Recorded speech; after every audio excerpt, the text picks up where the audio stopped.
Apprenant avec maîtresse Savoie. 5e année de base. Unité 1. Conjugaison. Les temps de l'indicatif. Aujourd'hui c'est lundi, comme d'habitude nous avons des cours du français à 8 heures du matin. Quand nous sommes arrivés la cloche sonne. Nous entrons à la classe et la maîtresse entame le cours. Bonjour mes élèves.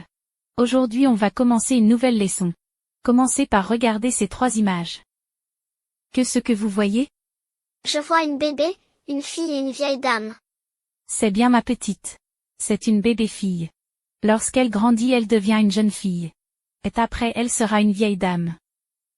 On avance de plus. Connaissez-vous SpongeBob mes élèves?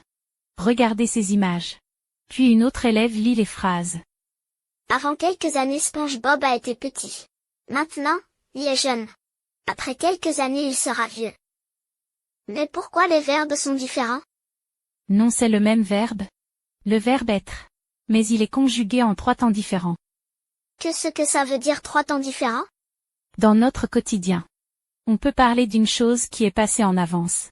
Par exemple hier. Ou une action qui se passe maintenant. Ou une action qui va se passer après dans un autre moment. Est-ce que tu peux nous expliquer encore madame? Voilà un autre exemple. Jérusalem a été la capitale de Palestine. Maintenant, Jérusalem est la capitale de Palestine. Demain, Jérusalem sera la capitale de Palestine.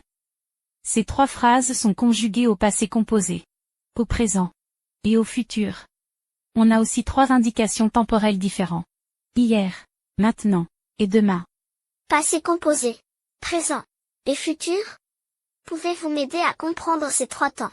Comment et quand on les utilise dans les phrases? Created using Powtoon.